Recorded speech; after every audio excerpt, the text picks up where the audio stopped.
Ladies and gentlemen, I want to introduce you to one of the most brilliant people in the world, Gordon Pennington. And Gordon, my friend Gordon, has been with me tonight, and that's why I didn't broadcast earlier. And I was asking him about profound questions. So I want you to introduce Gordon Pennington. Gordon, I'm going to get some light on you over here. There we go. So Gordon, we were just discussing. Can I turn it sideways? Does everything go sideways for you guys when I do this? Is this okay? Tell me if I'm sideways. No, they're saying it's okay. So, Gordon, you were talking about the movement of the Christian community has to go from making commentary to content. Talk about that for a second. Like, what does that mean? 'Cause that really went off of my spirit when you said that. Well, here we are on the cusp of Advent, so it seems an appropriate time to begin a journey of discovery, a journey toward the incarnational witness and revelation that took place in the most unlikely circumstances. And so we're discoverers of stories. We're discoverers that we're pilgrims still. After 20 centuries, we're still on a pilgrimage.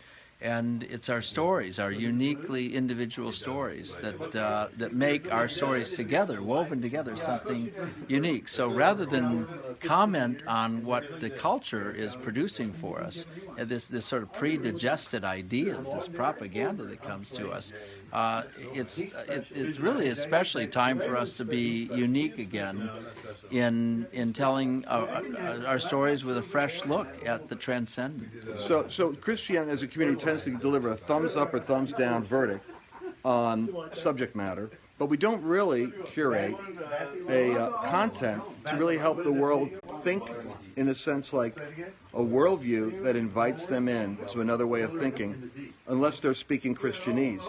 What do you, if you could see a trend or a change happen in how Christians influence culture in America, what would be some thoughts about what direction we need to be moving in over the next decade?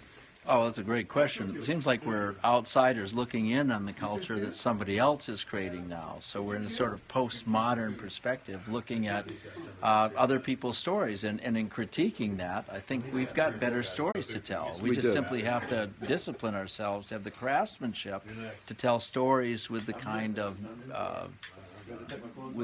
fascination, with the kind of artfulness that allow us to really stir the world's moral imagination, to stir up curiosity. Wow. And too often we're predictable. Too often we're subject to the cliche, and we're reacting to things around us. And I think we're in a new era now to find our voice again, and especially if we're a kind of minority influence, we can certainly relate to people who feel that misunderstanding, feel that ostracism, to feel that marginalization, feel that oppression. We're outsiders looking in. How was the narrative in the worldview in America shifted profoundly in the last decade, would you say? What were the agencies, the instruments that really reshaped and refocused the way the average person would think about life, or even beyond the last decade? You said postmodern, for instance.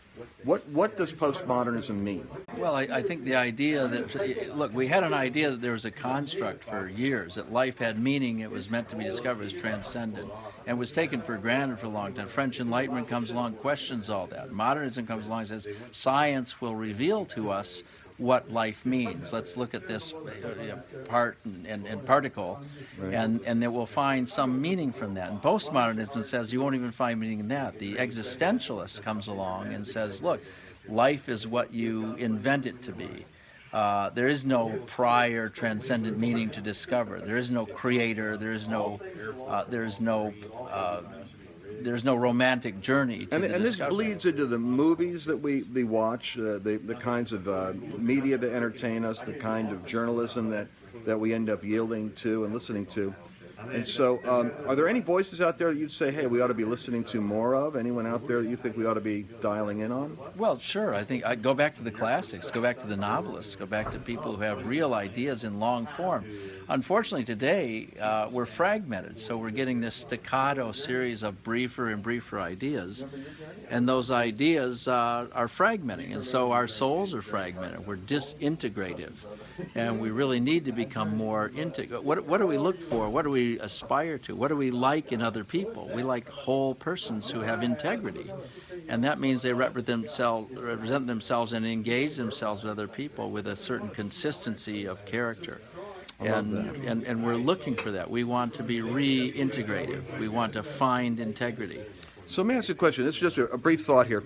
Talk to me about, I'm going to flip this around one more time. Talk to me about the content of a story, the elements that actually make stories a universally appealing thing. What are the elements that go into stories? Well, look, I've been taught by wiser writers and screenwriters especially, who exercise a certain discipline to find that eightfold structure in a story that makes it satisfying. So somewhere along the way, and I don't think we have time to, to digress into all this, but somewhere along the way you have to believe that there's a purpose in the story and there's an obstacle in which a character goes on a journey and is challenged by something that will really change them. So the process of change is a disclosure of what it is that they're made of. What's their real character about? What is it that makes them who they are? And what do they discover about themselves when the character is, shall we say, in free fall? Where's the guiding moral voice of the story? And these are all elements that make us, if we become better students of story, we'll become better storytellers about our own lives and our own stories. And I think this is a beautiful process that begs... And authenticity doesn't necessarily drive people away. The superhero that never has a problem. People are actually attracted to people that have struggles. Absolutely. People want to understand what it is that's human about that character and what's redemptive about that character. What can we hope in? What makes the character heroic? Fascinating. Isn't that great? Aren't you glad that I got to introduce you to Gordon Pennington? So, Gordon, if they wanted to track with more of what you're doing, do you ever write anywhere? Do you do any blogs or do any stuff like that? I wait for you to offer these extraordinary moments of conversation after dinners. I think we should get Gordon to start writing a blog a week on his reflections on what's going on in the world, don't you? They're saying yes. There's agreement here. Let's thank Gordon. Everybody send some hearts to Gordon. Come on, send some hearts to Gordon. Send some hearts, send some hearts, send some hearts. There, look at those hearts. Are all there. It's all the appreciation that they've got there. It's always a pleasure to dine with you, Lance. It's always stimulating. Thank you, Gordon. Gordon Pennington. And good evening. And good evening, my friend. That's the kind of stimulating conversation you want to have. You want to have people that challenge your thinking, and challenge your world, make you go into another direction. We want to be existential by Monday. And we, my motley crew here. All right, guys. I'll catch up with you later. I'm going back to this conversation. Catch some more insight.